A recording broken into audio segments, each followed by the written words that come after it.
Today, a very informal video. You can see I'm wearing a hoodie. It means it's informal for you who have been following this channel for a very long time, and those of you who recently joined. So it's a video I wanted to make about the future direction of this channel and a short word of introduction for those who are probably new to it. But first of all, a big thank you to all of you, because we are almost now officially a small YouTube channel with almost 10,000 subscribers. And whether you come from the Mohammed hijab video, whether you come from those about Palestine, whether you come from those about relationships and mental health, all of these issues which are seemingly disconnected are actually very much linked, and I'll show you how. I'll talk about why I refuse to monetize this channel, and I'll share a bit of good news on my end, as I just got the contract for my new book, my publisher, and the direction of this channel, which has to do with the concept of stewardship. So if you follow Abrahamic traditions, you might already be familiar with the concept of stewardship, but I want to expand especially on that and why it is so important. In fact, maybe the most important concept that we need to know about. So next on this channel, of course, a few solo videos. I want to bring forward short documentaries about the initiatives who I believe are actually making a huge difference on the ground, and interviews in a podcast format of the people who actually run these initiatives and how do they change people's lives, really. Some fiction, because I love fiction. I love how it can translate very complex concepts through storytelling, and lots of outdoor stuff, because the outdoors have been a very important part of my personal journey, of my spiritual journey, how it helped me to see how I see myself in the society, in the world, and how to overcome hardships. And as we need action, we also need a time for contemplation. For those who don't know me, my name is William, and I hate defining myself by the kind of job I do. Because if you think about it, why is the first question everyone asks in a social setting? So what do you do? Can you realize how sneaky it is? Because people say it automatically now. But there's a purpose behind that, because subconsciously, when you say what kind of occupation you do, people put you in a box. And you always have a hierarchy. Which jobs are okay, which jobs are not okay. So it's a way for people to subconsciously judge you and define their behavior towards you, not based on your personality, your values, but based on how much money you earn, really. If you say you're a GP, you're a lawyer, you're a banker, you're the kind of okay jobs. But if you say you're a social worker, people's face change. Or if you say that you're a waiter, a construction worker, a security agent. And this is really unfair, because people's journey is never linear. So now my 2023 self, I work as a researcher at university, I have a PhD. But a few years before that, I've been working a considerable time of my life. I've been working as a waiter in many restaurants. I've been working as a security agent on construction sites. I've been homeless and jobless for a certain number of years. And even now, can I be defined by a single occupation? I do 3 jobs at the same time, because now being an academic is not enough for you to sustain a couple in the UK. So this is why for 15 years I've been doing film and photography, freelance, and also just before the pandemic I've set up a car detailing business. So when people ask me, what do? I'll always reply things such as, well, I make pizza, I make burgers. And I want to see the reaction, because it is an amazing social filter. And you've got some of them who actually believe that I bake pizzas full time, while I just do this only when we have guests around, because this is my specialty. I'm really good at it. So why can't I define myself as someone who makes amazing pizzas? So you've got people who are completely put off by this, so I don't want to be friends with them. And then you've got people, there's some kind of sparks in their eyes when they hear that.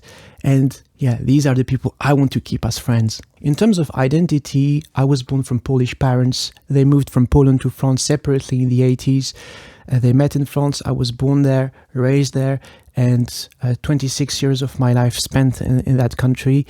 And before migrating to the UK for economic reasons, I didn't really want to in the first place because I was married also in France for a first time. A wonderful, wonderful person, but sadly down the line, it was a very abusive person. So I stayed for 5 years in an abusive marriage. You've got more videos where I expand on the topic on this channel. She fell in love with someone else, and we moved to the UK at the same time. And shortly after, I lost my job. I became homeless. And I got completely mentally, physically broken by this experience. And I had lots of misadventures in the UK. And I had to rebuild myself literally from scratch without any support. But thankfully, a few years down the line, I met a wonderful person who is now my wife. I got married again. And a short time after that, I got my dream job, which was to be a researcher at university.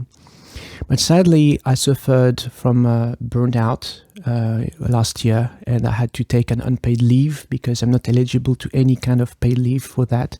I asked myself the question, if your dream job makes you ill, is it then really your dream job? And this is why now, after I finish my book, I want to switch careers. So if you happen to know anyone who works in tech, especially in the field of AI and ethics, or in consulting, you need an analyst in the fields like cybersecurity, get in touch with me. I would love to have a chat with you. But the goal of this channel was in the first place to translate my research work, because I do research not because it's a hobby. I really believe that it is, as a sociologist, we are able to diagnose what's wrong with the society and provide solutions, which means making people's lives better. And I'm very much aware that people nowadays don't have the time to read books, journal articles. Even though I write in mainstream media like for the Times, Huffington Post, people don't have the time to read these kind of things. So I wanted to translate in the most accessible way possible, which meant videos. Most importantly, I want to showcase the real people who make change around them, who improve people's lives, the small initiatives. I want this channel to be a platform for them, because sadly, it's not trendy to do good things. It's not Instagrammable.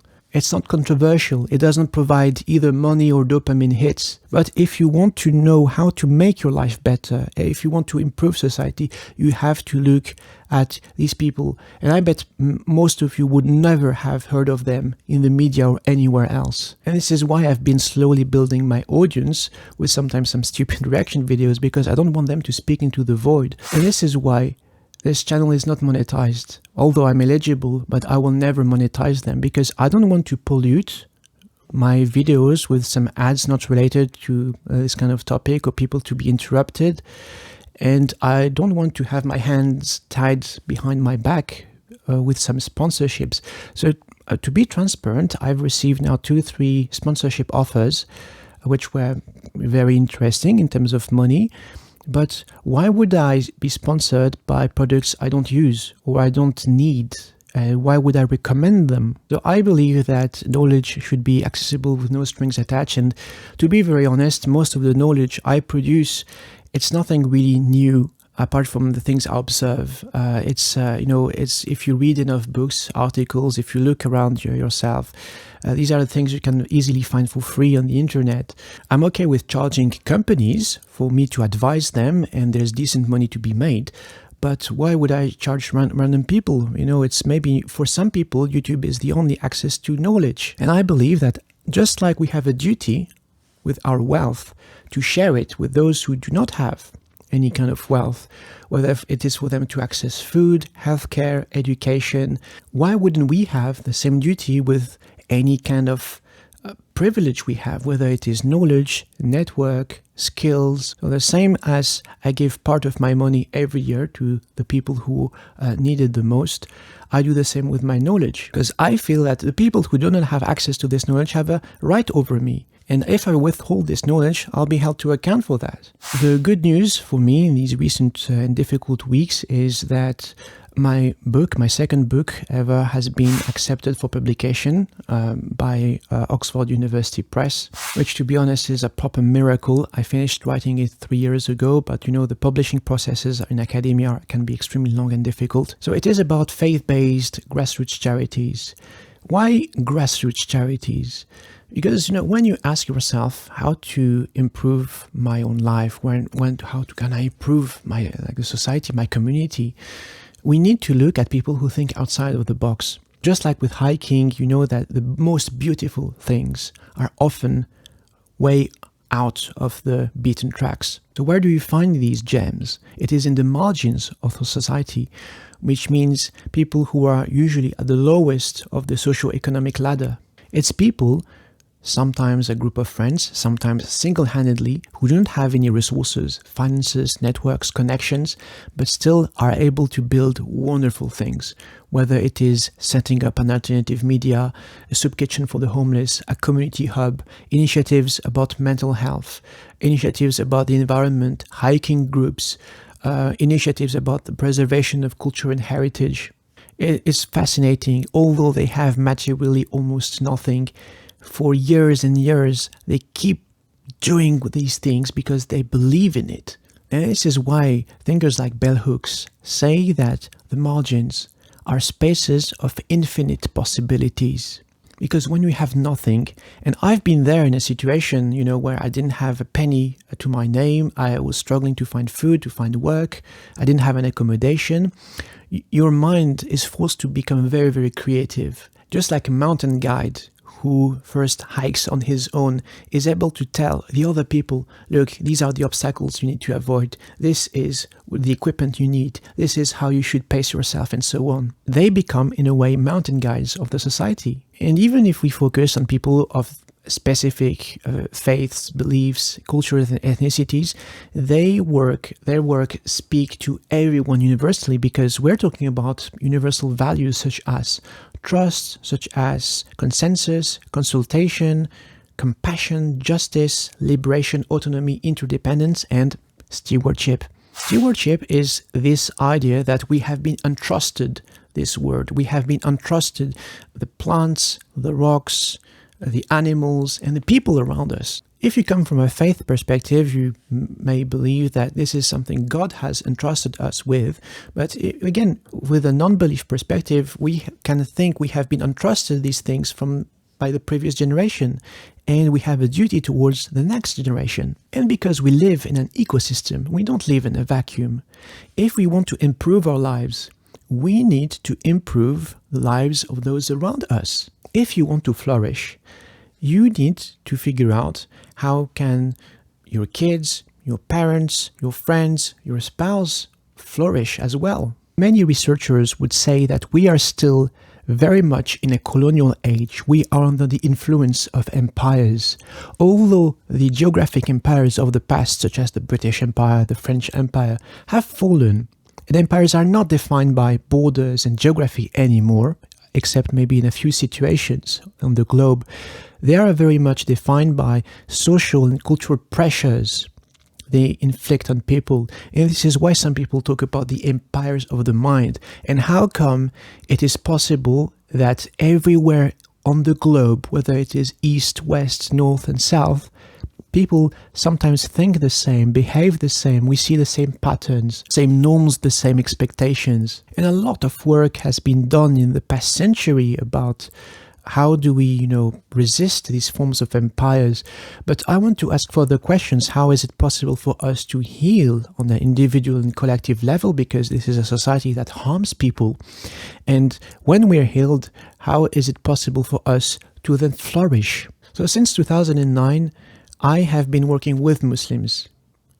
Because I don't do research on people, I do research with people, meaning that I participate in the same activities and we create things together, we reflect on ideas together, and I need to make my research findings practical, useful for them. As an academic, I say we need to divert power from the ivory tower, and which means giving back knowledge, solutions, and tools to people. So why Muslims? So when I started my studies in sociology in 2009, we were 8 years after 9/11, and France was in the middle of all these controversies about the public visibility of Muslims. And in my university, from before, when I was studying chemistry, because before sociology, I did a BSc in chemistry, there was this small organization which, despite all the narratives in the media, in politics, they would carry on doing their job, which was to provide food for the students who did not have access to food and to print out exam paper corrections for everyone. And when I interviewed them, their main motivation was their faith. They believed in serving humanity. And this is why in similar groups, you don't only have Muslims, but lots of people from all faiths unknown who believe, again, same thing, in serving humanity, because service, justice, harmony don't have any religion. And when you look at Muslim organizations in France, whether it's in Poland, in the UK, the US, Canada, it's a unique case study because just like other minorities, these are people who are, deprived from financial stability, political representation, media visibility. But the element of faith is very interesting because they use it as a motor, as a motivation for their action. And I find it quite unique. There are other groups which are very similar, but I've rarely seen communities facing so much hate, but at the same time, so much focused on flourishing and improving society, regardless of the people around them, doing things not only for Muslims, but for everyone, for their whole neighborhood, for their whole university. Of course, you see some ugly things, like with all people in minority context, people dealing drugs and stuff, what things people do out of desperation. But I also want to focus on the beautiful things that the media never talk about. So here it is, a tale of empire and rebels. Empire and resistance. The story of how to improve our lives and improve others' lives is a history of how can we be autonomous from any social and cultural pressure inflicted upon us. So this is what decolonization means in a way. Further, it means, how to resist, but also how to heal and how to flourish. If you talk from a faith perspective, it is about abolishing idolatry. We live in a world where people would worship not even, money, power and fame. People worship now themselves. And this is why, when you start thinking that you are better than the others, that you're superior than the other, we have all these kind of supremacies that we are faced with. But many are not ready to have these conversations because people are still hurting. People are still processing the pain. If we look at all the different minorities in the UK, often it's people who have been traumatized for generations and generations and centuries. And this is why a lot of academia and activist circles is still focused on deconstructing, how the society harms us, talking about racism, Islamophobia, how the government is failing its citizens. And very rare are the people who talk about solutions. And this is where I want to bring the conversation. Let's start thinking about solutions because you've got people who already do the work on the ground. The alternatives, the solutions are out there. We just need to have a look and get out of our comfort zones. And this is what I want this channel to be about hope, to be about solutions, and practical tools. Let's get to the job. So thank you very much for watching. And as always, take care of yourselves and each other.